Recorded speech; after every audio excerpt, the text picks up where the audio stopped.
Welcome to the Grow Ortho live stream. I am one of your hosts, Zach Dykes, joined by Zeta Newton, one of HIP's very own practice growth advisor. Welcome to the show, Zeta. Thank you, Zach. I appreciate it. Guys, let us know where you're watching from and that you're excited about today's live stream, because we got an interesting one and an exciting one planned for you. We'll be discussing how to go from roadblocks in your practice to growth with focusing on your team and your leadership. Talking to you, doctors, your leadership. And we'll also be taking questions from you in the second half of the show. As you have questions, go ahead and put them in the chat, and we'll make sure to get them answered in the second half of today. So let us know how you're doing. Zeta, how's everything going for you? Good, busy. It's almost Q2 and having a lot of great conversations with a lot of great teams. Awesome. Well, we've got a few people. It looks like somebody's in Rome over on the vertical stream. Someone's in Berlin, Germany. My gosh, I can speak, y'all. Guys, welcome. We hope that you're doing well today. We got an awesome one planned. So before we get into everything, Zeta, let us know, like, what is your, your role? Like, what do you do at HIP, and what is your experience within the orthodontic industry? Well, as a practice growth advisor, that's what I do here at HIP. I speak to teams, I speak to doctors, COOs, everyone and anyone. We talk about internal structures, things that are wins, things that are opportunities, a little bit of everything. Every day is different. And that's part of what I love about it. And as far as my background, I've got about 18 years in the field. I started in general dentistry and then moved to periodontics and then to an orthodontic and pediatric group that was quite large. And now I've got the joy of being able to serve a lot of doctors across the U.S. working with HIP. So you've had kind of a gambit here, from dental to all the way to orthodontist, and like, how has that helped you shape like the way you help practices grow? Well, I think in the bigger picture, because I've worked with a lot of different leadership styles, I have learned so much about what I love and also the things that I may not love quite as much. And so you take those learning opportunities with you everywhere you go and you apply them where you can. I love that because, leadership styles, sometimes it goes your way, sometimes it can go the opposite way, Yeah. but I think, when you are empowered by leadership, you are able to do a better job at what you're trying to do. Doesn't matter if you are in orthodontics or dentistry or not. Knowing how to work within a team and how to lead a team is paramount to be an effective person, because regardless in life, Zeta, you know this, you're a part of a system. In the family, all of that, you're part of a system. So, what you learned today might help some of the other areas in your life. So how can orthodontists or dentists start to evaluate their practice to see where the roadblocks are and maybe how they can change those into something that can actually help them grow? Well, I think it's kind of multifactorial. And I think that it's more than just KPIs. It's more than just the numbers. And even though, the old expression, numbers don't lie, they're just not the full picture. And we can't do anything without people. And so I'm really excited that we're talking about this today, because it does start with leadership. It starts with, how we look at the team, and are we looking at the team through the lens of, is everyone here to help? And so that's kind of the framework that I go into every conversation with. Yeah, because a lot of people, they show up and it's, as Dave Ramsey likes to say, there's a lot of people that have JOBs. It's only a job to them. And then you have others that are team members, that they're going in there, that they are hungry. They want to see the practice. They, be successful. And they say, they have ownership Yes. of it. And how does that how does those two type of team members, like, how does that work within a practice? Well, it's not always the easiest thing to spot necessarily, but what I I'll tell you, before we jumped on, I looked up the definition of human capital and just the word capital in general, and it's an asset that adds to the long-term worth of a corporation, and I love Mm, that because I think that that in and of itself is kind of a lens, and so it doesn't matter if you get to observe someone's behavior like ongoing or if it's kind of sporadic because the doctor and the office manager, whoever the leadership is, may not always get to see every single thing that yeah. that employee is contributing or not. And I think that if you are looking at every single contributor through that lens, are they adding to the long-term worth and value of this company and this brand, then great. And if not, then maybe we need to have some deeper dive conversations about it. Yeah, and talking with Dr. Bryce, he's kind of put me on to spot checking, Mhm. where you're going through the practice, you're not micromanaging, but you're saying, hey, like, how's this going? Luke does a really good job of this. I feel like when he's out Mhm. and about in the bullpen, like he's like, hey, how's everything going? And he talks to other people, not just me or whatever, but like he's seeing how the team's doing and all of that. And I think that is a sign of a good leader where they're not hovering over you because my God, who wants a micromanaging boss? Yeah. Yeah. But I think, going into this, like a question to ask, as an orthodontist or a dentist, would you hire this person again? Would you hire your team again? I love that question, and I think that that is an opportunity, whether this is a team that you put together yourself because you're a startup, or did you acquire that team because you purchased a practice? And those are 2 very different dynamics, and, if you are, in a position to hire a team and you have the time to be selective, that's awesome, but that's not a gift that everybody gets, and Hmm. I think that when you kinda slow down and you think about, "Well, would I hire them again? Do they fit into my idea of a dream team? And if I had a dream team, what would that look like? How many people is it? What would they do?" Um, and I think that sometimes if that's never been modeled for the leader, whether it's the practice owner or the doctor themselves, if it hasn't been modeled and they don't know what a dream team looks like, that's kind of a hard ask, right? And Yeah. so, yeah. But I also feel like if you had it to do over again, if you have an existing team or a team that you've had for quite some time, then I think there's just some self-assessment pieces that you can use that are a pulse check. And I know that everybody likes to do, the annual review process. And that's something that some people really look forward to and some people really don't. But I think that it can be easier than just once a year. It can be more casual, it can be more organic. But I do feel like the would you hire them again question needs to happen more than once in a relationship.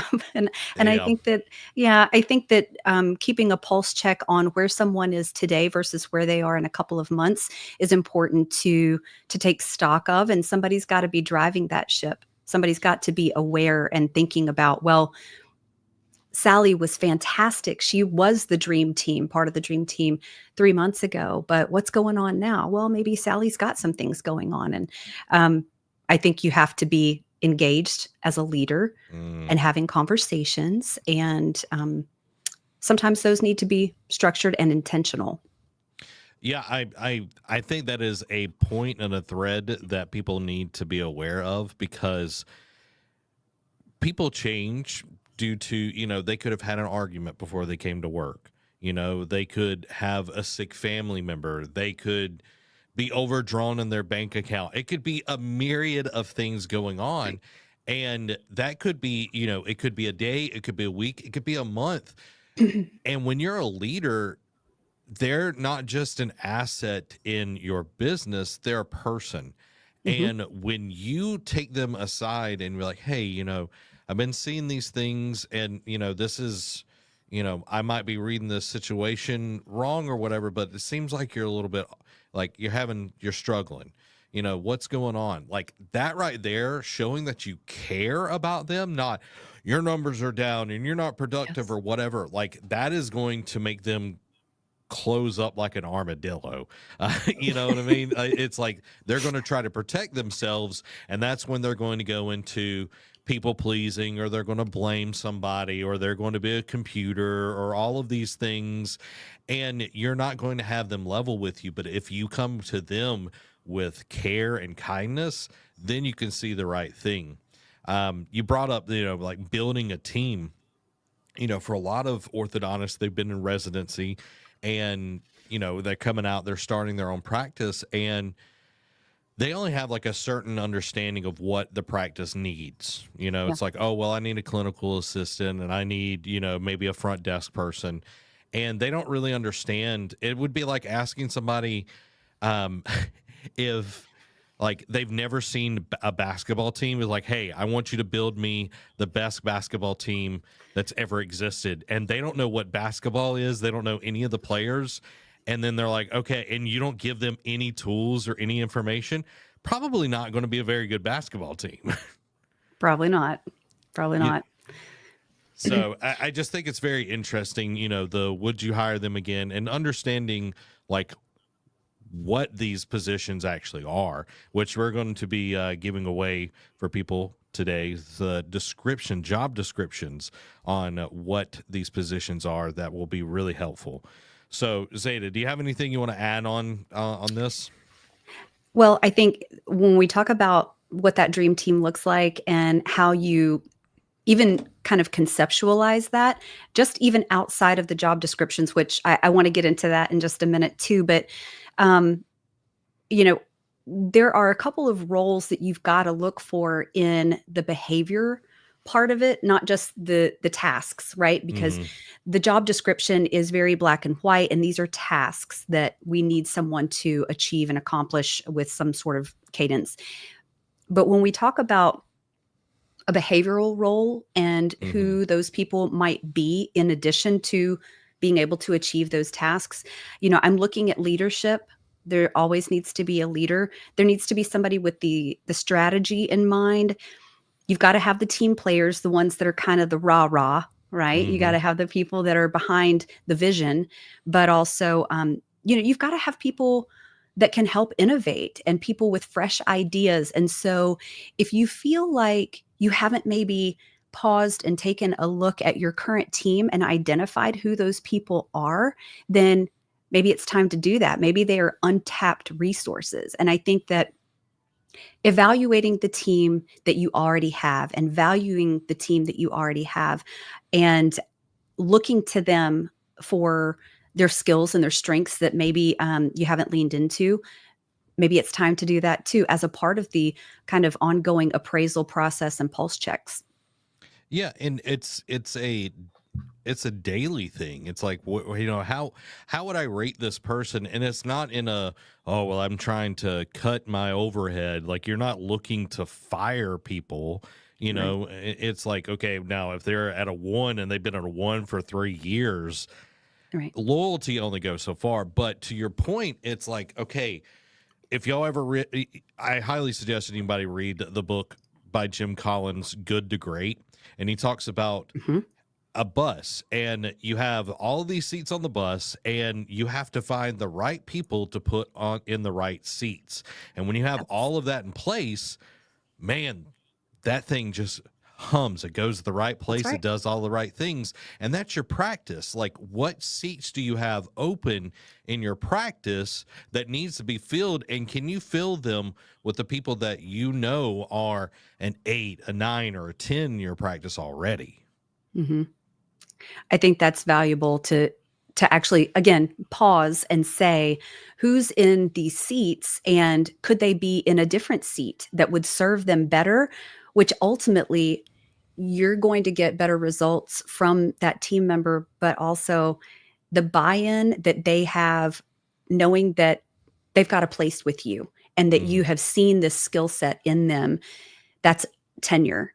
That's where you get that job satisfaction. That person is really bought into you and your vision and what they see their future to be with you. And I think that that's something that is kind of a gray area. It's not really, again, it's not about numbers, even though numbers don't lie. They're not the whole story. So somebody could be achieving great KPIs, but are they happy doing Mm, that particular job? And I think that you're also right. Luke does a great job about talking with the team about their strengths and what they're excited about and what they want to participate in. And I think that that's something that everybody can do, no matter what the business model is. Taking a look at your internal team and the assets that they have, the skills and the strengths and the things that make them jump out of bed every day. I think it's important to take a look at people like people, just like you said. People yeah. are, yeah, they're human and they have real feelings and they have real skills that you may or may not get to see based on the job description they currently hold. Yeah. And you're essentially calling them out into a deeper place. They're in the shallow end, and it might be, let's say, someone that, and they could have been a clinical assistant and they crushed it in that, but they they're getting kind of restless. You can tell when somebody's a Hmm. little restless Yes, in their job, and it's like, okay, well, maybe they would make a really good treatment coordinator because they already yes, understand the treatment side of things. So I'm not going to have to get them up to snuff on that side of things. All I have to do is prep them a little bit on how to present fees and, handle objections and all of that. And then you plug them into that seat in your practice, and you have a treatment coordinator that's already a rock star, take them under their wing, and then boom, you have two treatment coordinators that are going to be able to crush it then. And then that it's true. person's happy, and then they're there for 15 years because you Exactly. saw what they could actually be instead of just in this role that they're good at, but they're not wanting to be there. Exactly. If it doesn't make them excited to come to work every day, I know we see all the memes all over social media about how you feel about Monday and, Yep. the things that keep people bought into their roles. This is part of how you do that. This is part of the conversations that we all need to have as leaders and even as peers. When we recognize a peer as being excellent at something that they need to hear from someone else. I see that in you. And I think sometimes having those team players, those are the people that you need so much because they're the ones that are the rah rah. They're cheering on the leadership and the initiatives, but they're also cheering on their peers. And so if you don't have some cheerleaders on your team, you need to find some real Yeah. quick. And, to the sports analogy, we were talking about a basketball team Yeah. earlier. I think about one of the most important players that has ever walked the planet, and some people are going to be like Michael Jordan. No, Scottie Pippen.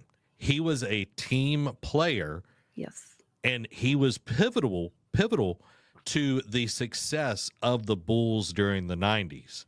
Without Scottie Pippen, because we saw it before, Jordan didn't make it all the way without Scottie.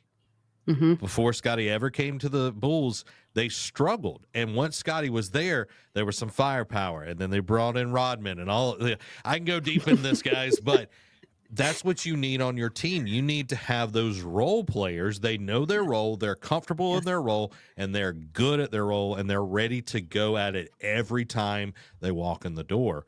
And I think that's, identifying gaps in your team is good, but I think also identifying gaps in you and the leadership you bring to the table, because everybody comes to the table with, or the bus, whatever, analogy you want to have, but they have different skill set. And Hmm. orthodontists, what they're really good at? They're good at moving teeth. You know what I mean? So it's like, Yeah. are you a natural born leader? You may be, and that's awesome. This is going to be easier for you, but you also might not be. So, Zeta, how can like an orthodontist? You've worked with a lot of doctors. Like, give me a little perspective on that. How have you seen, an orthodontist grow or a doctor grow in their leadership? That's a great question, and it's going to look a little different depending on like what the dynamic is.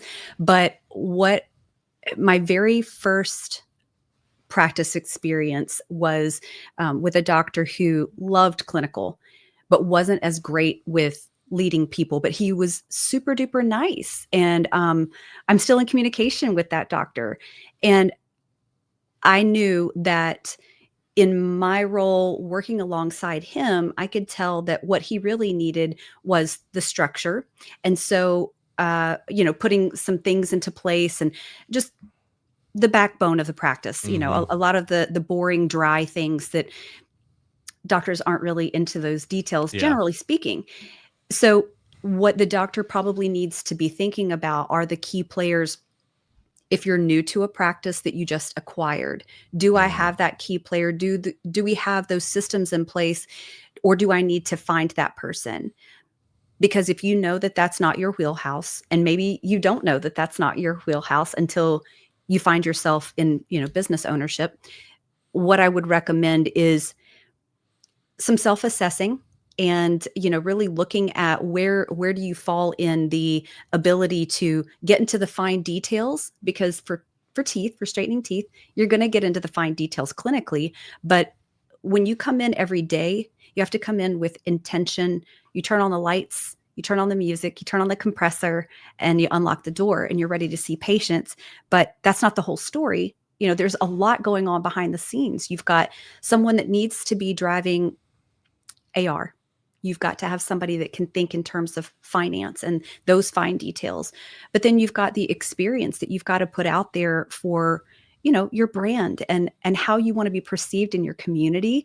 What does that need to look like? And you as the leader set the tone for that too. So it's a lot to take on for a new business owner, but this is where a lot of times the conversations that the practice growth advisors are having are consultative, in that we're kind of getting a pulse check for who do you have in the practice, what gaps are missing, and is there someone leading? Because if someone isn't leading, if it's not the doctor, if there's not enough hours in the day, or they're only there a couple of days a week, they're still serving as an associate, that's okay.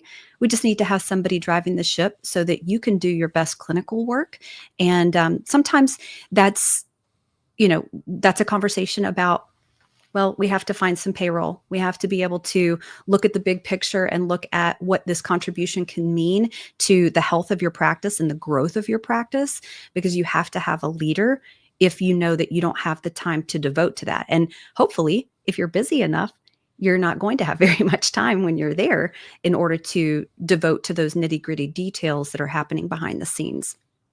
Yeah, and I think, especially for startups, we've got an episode coming out Monday on veteran practice owners, but we did a startup pitfalls episode Mhm. with Dr. Bryce this week. Great episode. Y'all should go watch it 100%. It will help a ton of people coming out of residence, or if you're in the startup process. But he was talking about, like, early on, you have a lot of downtime, and you will find ways to fill it that isn't necessarily like effective. Mhm. So finding those moments, if you're a startup, or if you are like, oh, well, my consultations are an hour long and, I've only got like a 10% conversion rate or something like that. It's like, okay, how can we think about this and utilize my time better as a doctor? Yeah, I think that you mentioned something just then that is going to be pivotal, and that is the business acumen piece. Mm-hmm. And, I won't go down the rabbit hole of accessing your data from your PMS, because that's a whole different conversation. But I think the knowledge of, I'm seeing this many patients, I'm starting this many that we're ready to start, and knowing what that case acceptance rate is, and knowing industry standards, and having a good idea of what's the goal. I think that's important to talk about too as a Mm-hmm. business owner. And um, you know school is an incredible experience. It's a learning experience for anyone, no matter what you're pursuing. But clinical roles like, orthodontists and dentists and pediatric dentists and everyone that are spending all these years getting an education so that they can come out and do beautiful clinical work and live out their professional dreams. This is a piece that can tend to get in the way of success right out of the gate if they don't have a knowledge of, well, these are the metrics that matter the most. These are the ones that I can impact, and here's how I do that. And they need someone to typically be alongside for the ride to keep them looking at those numbers, help Mm-hmm. them to assess how they're doing. And I think that that's a pitfall for a lot of startups, but also even an acquisition. When you come into, a practice that you've purchased that maybe you aren't familiar with that software that they're using, and you're relying on the team that is existing there to help you. And Mm-hmm. that's okay too. And I think sometimes allowing yourself that vulnerability to say, I'm a clinical whiz. I'm fantastic at Yep. clinical work, but business acumen is where I'm going to lean on you and your expertise for, an office manager or even a treatment coordinator who is kind of wearing dual hats. And that's something that you also find in startups where you've got a couple of key players and they're wearing multiple hats. And that's something that, we see a lot of as PGAs. We talk a lot about how to balance that and what do those roles need to look like and how do we plan for the growth of the practice around those pivotal team members, which goes back to those job descriptions. Yeah, and as you grow or, taking on an acquisition, it's like calibrating and evaluating, I think, Mhm. is super important because when you come in, coming from a band directing side of things, when somebody would take on a new band, they would want to change everything. And I feel like NFL coaches are kind of the same way. They want it to be their thing. And it's like, okay, that's awesome. You're going to come in and you're going to make it your practice. You're going to change the name, whatever. But unless you have the buy-in from that entire team on like, oh yeah, I really don't like our, CRM system, and I really don't like how the way we remind patients of their like. You need to ask them like what has worked, what hasn't worked, how can we improve this, and get their buy-in because they have opinions. Trust me, every employee has an opinion on how the business should be ran. That is just how it You are goes. right. And if you get that, even if you don't take and implement their suggestion, you listen to them. Because if you come in and you just change everything, they're going to be like, "Oh, this guy or this lady doesn't know anything. They're ruining this practice." And then you've got majority of your staff quitting on you, and you don't want that because then you're having to hire. So I Mhm. think that's something to really like consider is like, how are you going about going in, evaluating and calibrating the office to your needs? Yeah, that's kind of a tricky thing too. And I actually went through something. Well, on the receiving end, I was one of those employees that was tenured that had been with the practice owner since he opened the practice and grew with that practice for a few years before it was sold to another clinician. And during that process, the team wants, they're seeking approval. Yep. That's how I'll put it, right? They want the doctor to appreciate them and value them, even though they've just purchased this practice. Mm-hmm. They don't necessarily, the doctor doesn't necessarily know enough about you and the time that you've put into this practice and your heart and how much you care. And so that's kind of a tricky thing to navigate for the new owner. And I agree with you that taking the time to get that pulse check from the team about, this is where we are. Where would we want to be? Here's my vision. How can you help us, get where we want to go? Because I need you here. I want you here.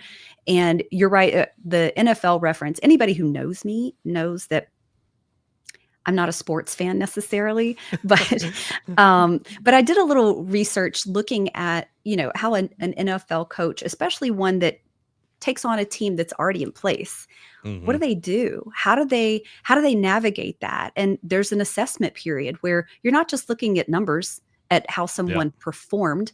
You're watching them, you're talking to them, and I think that that's the name of the game. It's all going to come down to communication and how you approach people. And if you approach them with sincerity and a true listening ear to get that assessment, and during the transition for, and I'm going to get to these job descriptions, I feel like that is actually a tool that, if I can make just a quick recommendation, those job descriptions can be almost like a checklist for anyone who's trying to determine where those gaps are, who's leading, who's maybe pulling more weight than others. And sometimes, we have to be honest, there may be teams in place where someone is carrying entirely too much and maybe they're feeling overworked, or, whatever the dynamic is. And we want to avoid those pitfalls too.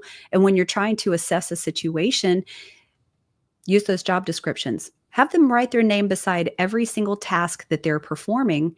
And you're either going to see one of two things. You're going to spot a trend where everyone is in the seat that they probably belong in based on the tasks that they're performing.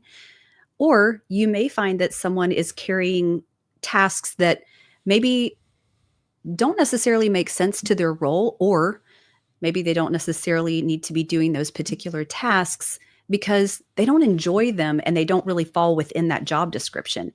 So it's an assessment tool, so to speak, even having a Mhm. job description.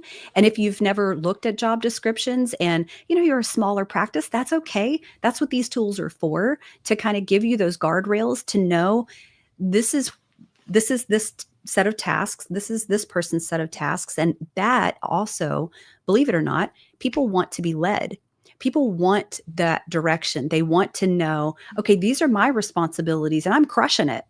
Because if there's no real job description, there's probably no real accountability, because everybody's kind of doing a little bit of everything, if that makes There's sense. frustration as well in that, Sure. because frustration is just a lack of understanding. And, if you're coming in, it's like, okay, if you bought a practice, it's been running for 20 years and it's like, well, Susan does all of these things. And it's like, well, that's not Susan's job, Hmm. and it's like, you might be like, hey, Susan, what are the things that you do that you really love? Hmm. Oh, well, I love X, Y, and Z. Okay, what are Yes. the things that you don't fully enjoy? Oh, well, I really don't like, you know, calling the treatment column, trying to get people back in. It's like, Yeah. okay, awesome. Then okay, I know she is going to hum like a well-oiled machine if she is in these roles. And that just clears up confusion. If you do that for everybody, and it's like, okay, not everybody is going to be doing 100% of the time the things that they love. Okay. Right. Just Right. understand that, because to the NFL coach thing, like when they're out there practicing and they're sweating, I'm sure nobody's like, man, I really love practice and I really love sweating out here and getting hit and all of this. No, what they love is they love the actual game. They love doing the performance, if you will. And that's the same thing. It's like, yeah, they might not like doing records, but guess what? Records is an integral part of the Yeah. business. They might not like having to, follow up so many times and get somebody in within 72 hours, but that's serving the patient, that's helping the Hmm. practice grow. And I think that's really important just to know. It's like, once you know, it's going to be so good. Yeah. And I think something that you said, I do want to say that there is no perfect job. There are going to be things within every role that aren't something that you love. And that's not necessarily, what you and I are talking about. But I do think that if you are great at a particular role and you are achieving, your KPIs and all of the measurable things, and you're talking about performance, um, you can still feel very fulfilled. Hmm. And that's what we're really coming down to on, you know, job happiness, tenure, keeping people around and letting them see the vision. Um, it's funny when I think about the NFL coach piece, and you were talking about being hot and sweaty and, working so hard out on the field to practice. When I take that back to maybe what that might be for a practice, that maybe they see patients very early in the morning. And so the team has to be there very early. Well, you know what? I'm sure that there are days that that's not always fun, but is it nice when you're able to wrap up at, 3 in the afternoon from time to time, and the benefits that that may bring you in terms of family and work life balance, and having an afternoon off from time to time. Things like that are where, again, it's a bit more gray when you're talking about job satisfaction, but these are assessment pieces too that come from conversation that is held with the intent to inspire and keep people motivated, and also, see where they are, so that not only are they going to be happier in their roles, but also you're going to get that performance that you're hoping for. That's ultimately the the takeaway goal. Is we all want everything to work smoothly. We want people to be happy, generally speaking, but we want to get the results. Yeah. And something you said earlier, you were talking about like acquisitions, and what you just said reminded me where like they're wanting, confirmation from the doctor that they're doing well and all of that. And as a doctor, understanding that, it's like they want to know and make sure that they're going to have a job. Mhm, Because when someone comes in, someone new and all of that, that is a scary situation when things have been the same. You've had mhm, this person as the leader for 20 years, mhm. however long, 10 years, 15 years, and then there's this big shakeup and that person's no longer there, and you've come in. They're going to be like, "Oh, my world has been shaken. I need some reassurance that this person is not going to throw me to the curb." And yeah, I have felt that personally. And anytime you are navigating change, the more stability that you can kind of interject into that change, the better. People will assimilate, and they're more resilient than I think a lot of times we brace ourselves for them to be. We prepare ourselves for, the shakeup, and it may not be a shakeup at all, but there's a perception there. And so when we talk about the structure, we talk about the leadership, we talk about the vision, and just open communication, but also having some structure behind that. That's where some of those perceptions will quickly be redirected, and that fear will be redirected. And so I think with doctors that are acquiring a practice where they're also acquiring maybe a well tenured team, that is something they need to take very seriously, because this has been that person's career, and Hmm. they care about the brand, and they have cared about their role and their performance. And the quicker that the doctor can step in and put some tools into place to where it's very visible, the gray area starts to subside.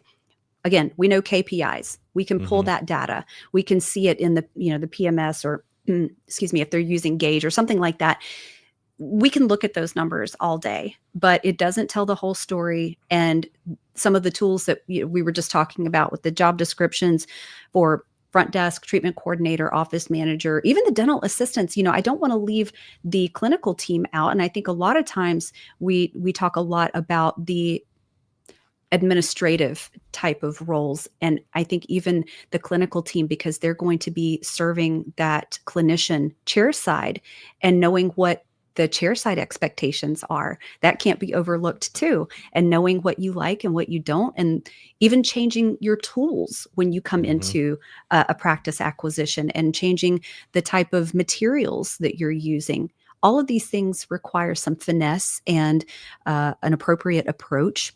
I don't want to derail the conversation to all about acquisitions, but Yeah, I yeah. do think I do think that there's still a space for a conversation like this to be had in a practice maybe that is just now developing a leadership role, and they've been in practice for a couple of years, and not necessarily just a startup. It doesn't have to be just a startup, or just an acquisition. These could be well-established practices that just maybe need to dial it in, get Hmm. some structure, and maybe pan out a bit and take stock of their team, because what you feel like may only be a portion of that until you put it on paper and take the time to go through some exercises like looking at those job descriptions and talking a little bit about self-assessments. And I've got that tool that I think that even the doctor should find some time to do for themselves. There's some Um, great questions in there to make you really think about, well, where have I been? What have I accomplished? And how have I contributed to the overall growth of this practice and the vision, and how many locations this practice has or will have? All of those questions are important to answer with some regularity. yeah, and I think the old adage of whatever is going great in your practice is because of your team. Whatever is going wrong in your practice is because of you, the owner, the doctor, whatever it is. Like, you are the bottleneck to whatever the issue is.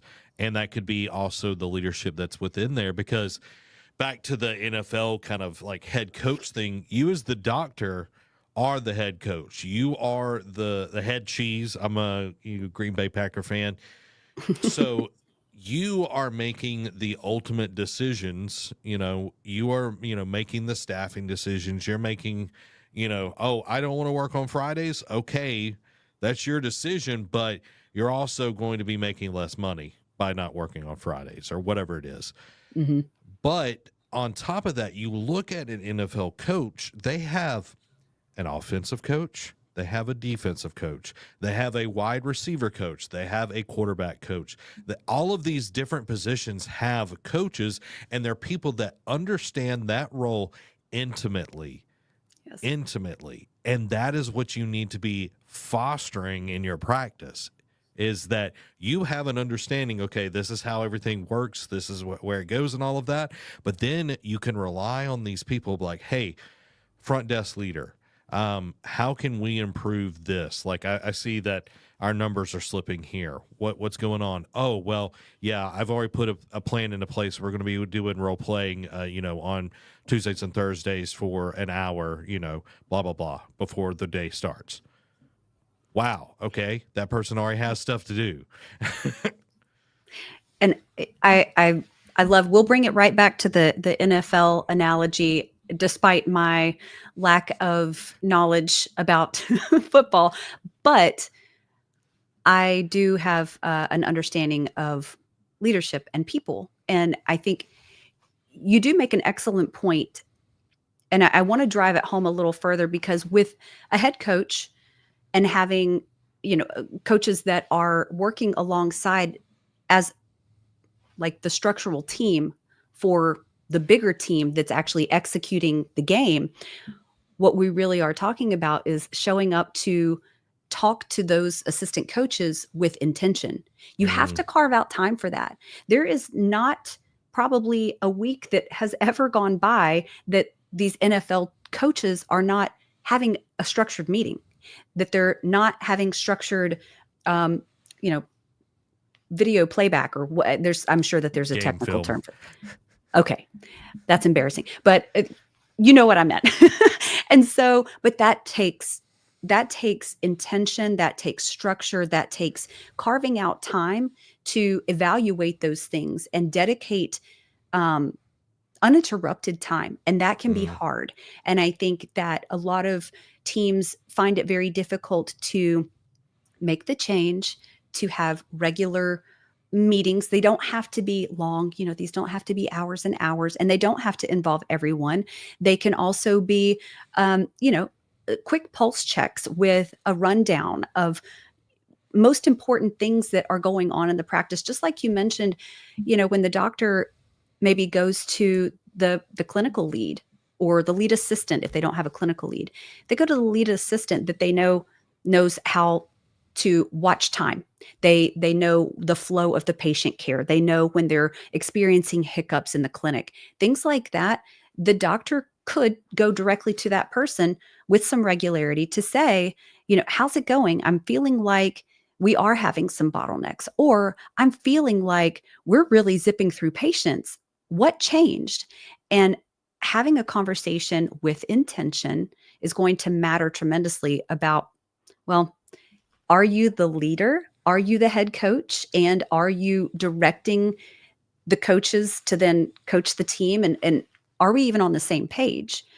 Because the head coach could have all of these great plans and visions and dreams, but if no one is really aware of them because they're not necessarily talking about them, then you can't reach those goals because you aren't discussing them and you're not evaluating where you are with progress to get to them. Yeah, you have to have an outcome. And if you don't have an outcome, then that's your outcome. You're just kind of wandering in the dark. And I have a coaching session each week with somebody on like outcomes and everything. And we go through and we discuss, it's like, well, what's happened in the past is like, okay, that is whatever. But what are you going to do next to reach the outcome? How are you chasing that thing? Are your decisions lining up with that outcome? Mm-hmm. And that's the same thing. Pardon me. It's the same thing with your practice. Are your decisions lining up with, I want to make 5 million this year, but you're closed 3 days a week because you want to go to the beach? That's probably not, oh, well, I've let my my phone system, our answer rate is, 40%. You're not going to hit that goal because you're not doing the things to reach that outcome, and you're not holding people accountable. And being a leader, you have to hold people accountable. You have to teach them how to be accountable. If they, a lot of people don't really understand what accountability is. They think it's like a punishment, and it's not. It's an expectation. And when people meet expectations, that's when you can bonus structure things. It's like, hey, if we get our answer rate up to 95%, then, everybody gets a bonus, a $200 bonus in their next paycheck, whatever. If, we get, this many people scheduled, like you've got to figure out the things you want to see, and that is what you reward. That's what you track. Yeah, I think we need to breathe some fresh air into just the topic in general around human capital and succession planning for scaling your practice, or whatever degree of scaling that could look like. And if you aren't aware of some of the metrics that matter the most, like what you just mentioned was answer rate. Well, how many doctors actually pay attention right. to that?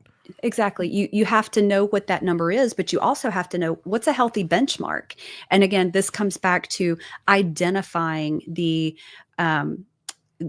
people on the team that are great with numbers. Like you've got to have a strategist to work alongside you. You've got to have, the innovator that can tell you, well, you know what? Actually, if we tried this, then I think we can get to that next level because we've exhausted all of our options. You have to have an innovator. But it does come back to having very clear conversations about the goals, having conversations with the team about their role in achieving the goal, how that looks, those behaviors that are included in getting to those metrics, whatever those numbers may be that you're trying to achieve. And production, I know that there's a couple of different schools of thought on how you approach sharing some of that more sensitive information and goal setting with everyone. And maybe it's not about setting that number in front of the entire team. Maybe the leadership knows production in terms of dollar value, but the entire team, they know starts. And if you're looking at something more simplistic, it's more digestible. Again, this comes down to, I'm kind of rolling this back into, yes, there are always going to be goals, but we have to take it back a step to identify the goal itself, identify, how we even achieve that goal, how we're researching it, the logistics of where does that number come from and who's participating, and make it digestible for anybody who is participating. Yeah. And I think when you understand that, you're going to be able to lead your team because you actually have a place on the map.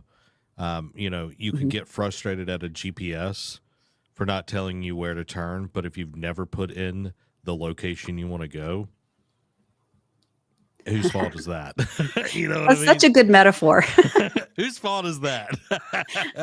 Right, So we've right. got about 8 more minutes left on the stream, and I wanted to kind of talk a little bit about the attributes of each position within the practice. So let's start with the front Mhm. desk. Okay. Well, your front desk team, if they are the face of the practice, outside of, your website and your ads and things that are presented to people who don't know you yet, but the front desk team really needs to know the culture of the practice and represent that well. And so the vision of the doctor needs to be something that is top of mind. The front desk team also needs to be aware of what makes them proud to work for this doctor, this group, whoever they're serving in this role, and knowing some special details about that person. Mm, The doctors work very hard to get where they are, and sometimes it's just cool to know where they did their undergrad. Where did they go to dental school? All of these details, maybe they are fine details and maybe you don't remember every single one of them, mm, but that front desk person needs to be bought into the brand. They need to be bought yeah. into the mission and they need to be excited about it. Very happy, friendly people.